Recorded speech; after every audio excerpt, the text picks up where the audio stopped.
আইছে ডক্টর ইউনূস আইছে পরিদর্শনে, এই পর্যন্ত আইছে। বঙ্গবন্ধুর বাড়ি ঘুরে সাইকেলে যে ওনার পরিদর্শন করার উচিত ছিল। শেখ হাসিনা বিচার করলে, শেখ হাসিনা দোষ করলে তার বিচার হইব।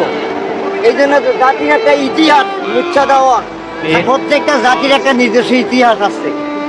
বাঙালি জাতির ইতিহাস ধানমন্ডি 32 বঙ্গবন্ধুর বাসভবন, এইটারে একবারে ঘুরা ছাই কইরা দেওয়া, এটা তো একটা অমানবিক কাজ।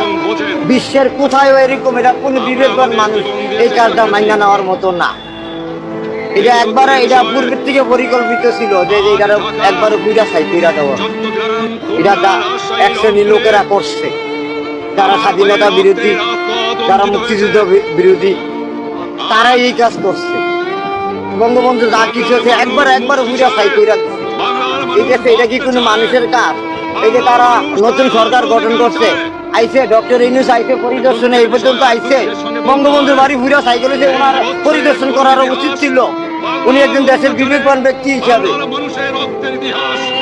একজন সচেতন ব্যক্তি হিসাবে, এবং তিনি তত্ত্বাবধায়কের প্রধান হয়েছে, তিনি আইসিএল পরিদর্শনে করার দরকার ছিল, নিন্দা জানানোর দরকার ছিল। এটা নগদ তদন্ত কমিটি গঠন করার দরকার ছিল, যেটা কারা করলো। শেখ হাসিনা বিচার করলে, শেখ হাসিনা দোষ করলে তার বিচার হইব। এই জন্য জাতির একটা ইতিহাস মুচ্ছা দেওয়া, স্বাধীনতার মহানায়ক, পৃথিবীর কোনো মানুষ এটা বলতে পারবে না যে বঙ্গবন্ধু স্বাধীনতার মহানায়ক। দেখি কেউ ভুলবার মতো নেই। দেশ চিরদিন এই মাটি আকাশ বাতাস যতদিন থাকবে ততদিন বঙ্গবন্ধুর নাম থাকবে। দুষ্কৃতির মুখে না থাকতে পারে, প্রতিটা মানুষের হৃদয়ের মধ্যে থাকবে বঙ্গবন্ধুর নাম। আপনার নাম কি? মোহাম্মদ হোসেন। বাড়ি কোথায়? কুমিল্লা। পেশায় কি করেন? আমি একজন রিক্সা চালক। বঙ্গবন্ধুকে এত ভালোবাসার পেছনে কারণ? স্বাধীনতার মহানায়ক, তার নেতৃত্বে আমরা স্বাধীনতা পাইছি, মানচিত্র পাইছি, পতাকা পাইছি, দেশ পাইছি। আমরা পরাধীন ছিলাম। এই দেশের পূর্বের ইতিহাস গাইতে দেখেন, আমাদের দেশের নাম কইতাম পারছি না। আমরা ব্রিটিশের অধীন ছিলাম, ভারতের অধীন ছিলাম, পাকিস্তানের গোলাম ছিলাম। তাকে অনুরোধ করলাম 15 ফেব্রুয়ারি তারিখে আপনি জাতীয় পরিষদের অধিবেশন দেন। তিনি আমার কথা রাখলেন না, তিনি রাখলেন ভুট্টো সাহেবের কথা। তিনি বললেন প্রথম সপ্তাহে মাসে হবে, তিনি মানে নিলেন। আমরা বললাম ঠিক আছে, আমরা অ্যাসেম্বলিতে বসবো, আমরা আলোচনা করব। আমি বললাম বক্তৃতার মধ্যে, অ্যাসেম্বলির মধ্যে আলোচনা করব। এমনকি আমি এ পর্যন্ত বললাম, যদি কেউ ন্যায্য কথা বলে, আমরা সংখ্যায় বেশি হলেও একজন যদিও সে হয়, তার ন্যায্য কথা আমরা মেনে নেব। আসুন বসি, আমরা আলাপ করে শাসনতন্ত্র তৈরি করি।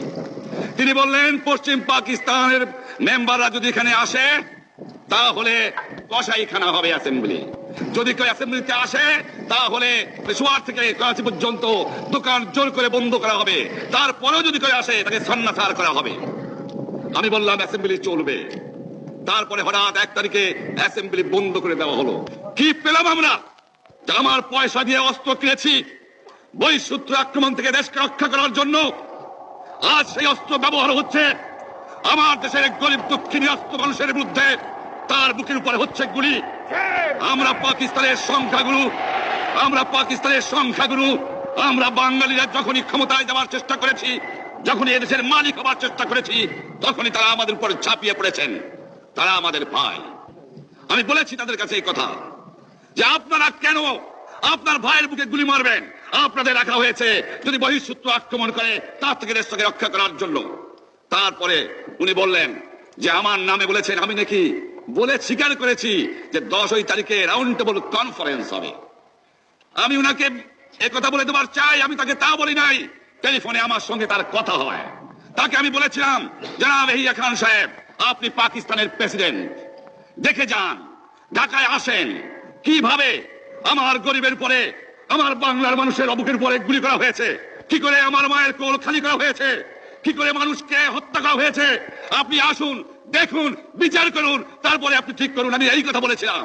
হঠাৎ আমার সঙ্গে পরামর্শ না করে বা আমাদের সঙ্গে আলোচনা না করে 5 ঘন্টা গোপনে বৈঠক করে যে বক্তৃতা তিনি করেছেন এবং যে বক্তৃতা করে অ্যাসেম্বলি করেছেন, সমস্ত দোষ তিনি আমার উপরে দিয়েছেন, বাংলার মানুষের উপরে দিয়েছেন। আমি পরিষ্কার মিটিংয়ে বলেছি যে এবারের সংগ্রাম আমার মুক্তির সংগ্রাম, এবারের সংগ্রাম স্বাধীনতার সংগ্রাম। 25 তারিখে অ্যাসেম্বলি কল করেছে, প্রত্যেক দাগ শুকায় নাই। আমি 10 তারিখে বলে দিয়েছি যে ওই শহীদের রক্তের উপর দিয়ে পাড়া দিয়ে আরটিসিতে মুজিবুর রহমান যোগদান করতে পারে না।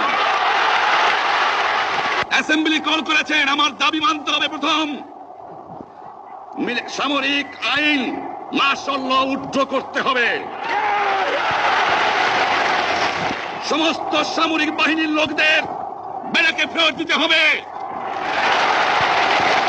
যেভাবে হত্যা করা হয়েছে তার তদন্ত করতে হবে। আর জনগণের প্রতিনিধির কাছে ক্ষমতা হস্তান্তর করতে হবে। তারপরে বিবেচনা করে দেখব আমরা অ্যাসেম্বলিতে বসতে পারবো কি পারবো না।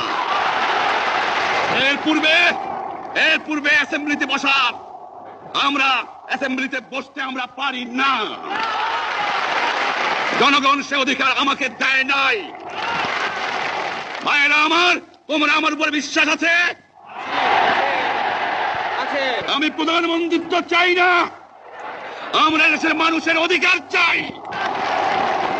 আর যদি একটা গুলি চলে, আর যদি আমার লোকের উপর হত্যা করা হয়, তোমাদের উপর কাছে আমার অনুরোধ রইল, প্রত্যেক ঘরে ঘরে দুর্গ করে তোলো। তোমাদের যা কিছু আছে তাই নিয়ে শত্রুর মোকাবেলা করতে হবে।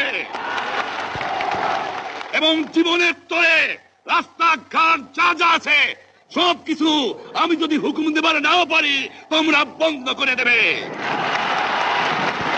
তোমরা আমার ভাই, তোমরা বেড়াকে থাকো, কেউ তোমাদের কিছু বলবে না।